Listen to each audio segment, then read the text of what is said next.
Hello जी।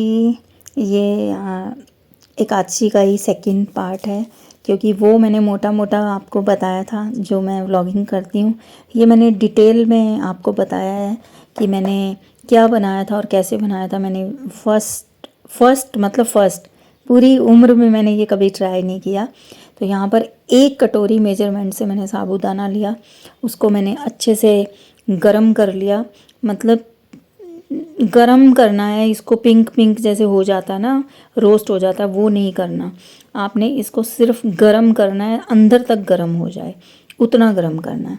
फिर उसके बाद आपने इसको एक प्लेट में डाल के छोड़ देना है ठंडा होने के लिए थोड़ी देर के लिए।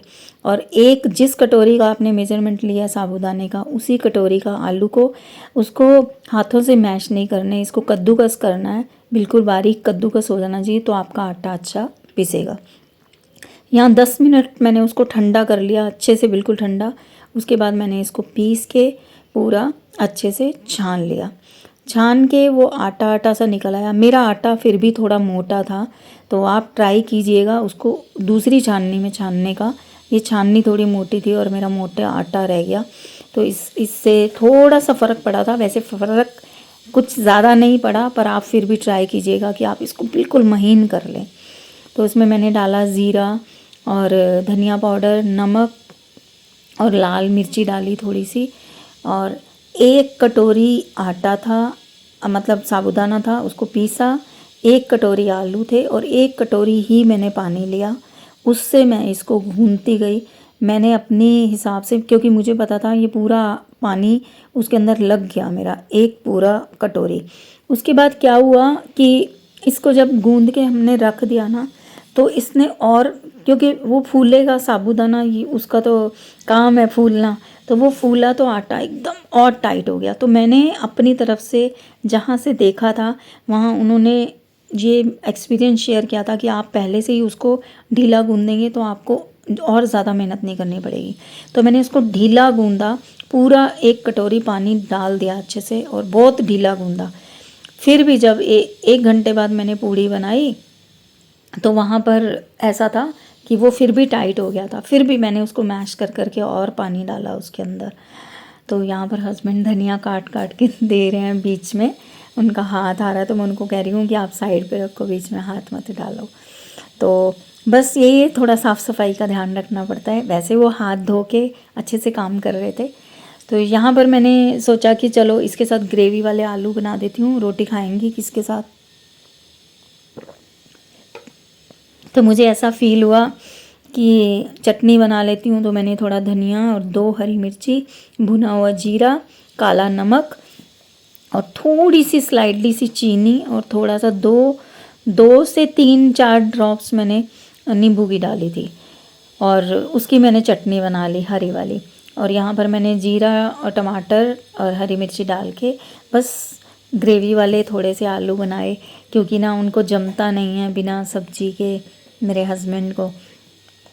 और आप देख रहे हैं कि मैं खाना बना रही हूँ, वो आके घूम रहे हैं, तो पूछ रहे हैं कि खाना कब तक बनेगा। मैंने कहा मैंने सुबह आपको कह रहे वो नाश्ता पूरा पेट फुल नहीं हुआ मेरा। तो मैंने बोला अच्छा भाई, मैं सुबह से तो लगी हूँ बनाने के। खीर, दूध लेट आया ना, तो खीर थोड़ी बनने में टाइम लग गया।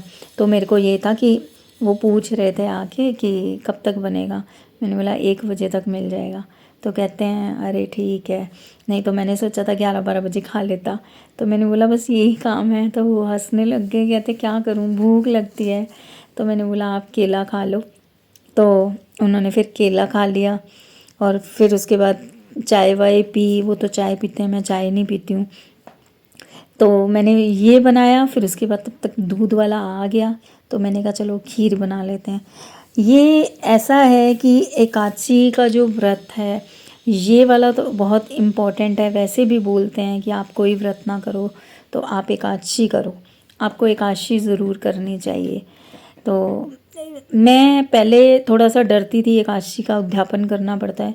पर फिर जो मेरी सासू माँ थी, हाँ, वो भी एकादशी, उन्होंने भी जब तक वो भगवत धाम नहीं गए तब तक वो एकादशी रखते ही थे। तो आप बिलीव करेंगे, वो 84 ईयर्स के थे जब वो भगवत धाम गए। वो तब तक एकादशी का व्रत रखते थे। उन्होंने कभी नहीं छोड़ा था एकादशी का व्रत। उनकी बीच में लास्ट टाइम तबीयत ख़राब रही, तब तो उनको सुध बुध ही नहीं रही, तो उन्होंने फास्ट कैसे रखना था। पर उन्होंने अपने जहाँ होश आवाज़ थे जब तक वो चीख रहे, उन्होंने पूरे व्रत किए। और बहुत बहुत बड़ी मेरी सासू माँ कृष्ण भक्त थी, और उनके थोड़ा सा भक्ति का मैं कह सकती हूँ, मैं उनके बराबर तो कभी ज़िंदगी में भी 7 जन्म भी ले लूँ। जन्म मुझे लेने नहीं है, 7 छोड़ो, एक भी नहीं लेना, अभी मुझे जन्म लेना ही नहीं है। मैं चाहती हूँ बस मेरा ये जन्म छूटे और उसके बाद मैं कभी जन्म ना लूँ।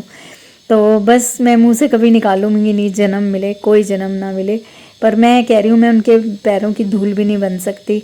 मेरी सासू माँ बहुत बड़ी भक्त थी और बहुत बहुत पूजा पाठ वाले थे।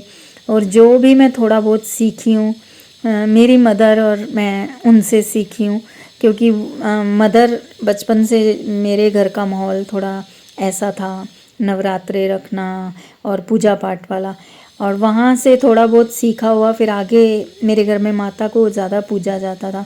यहाँ आई तो यहाँ मेरी मदर इन लॉ कृष्ण भक्त थी, तो वहाँ पर बस मेरे को कृष्ण भक्ति मिली, और ऐसी मिली कि बस अभी मेरे भी अंत तक मेरे साथ ही कृष्ण भक्ति जाएगी। तो वो बहुत बड़े भक्त थे कृष्णा जी के, और उन्हीं से मैं सब कुछ सीखी हूँ। और बहुत मेरी तो छोटी एज में शादी हो गई थी, 17.5 की थी मैं तब मैं शादी करके आई थी। मुझे इतना कुछ नॉलेज नहीं थी, उन्होंने मुझे बहुत कुछ सिखाया। मेरी जिठानी थी, मेरी ननंद थी, बहुत अच्छा ससुराल मिला है मुझे, तो मेरे को उन्होंने बहुत कुछ सिखाया। वहाँ से सीखी हूँ मैं थोड़ा बहुत। अभी तो आज की डेट में तो आप देखिए जो फ़ोन, यूट्यूब, सब इससे भी ज्ञान बहुत मिलने लगा है। तो वो होता है यूट्यूब आपको अच्छा भी देता है, बुरा भी देता है, आपकी मर्ज़ी आपको क्या लेना है। मिलते हैं नेक्स्ट वीडियो में, बाय बाय।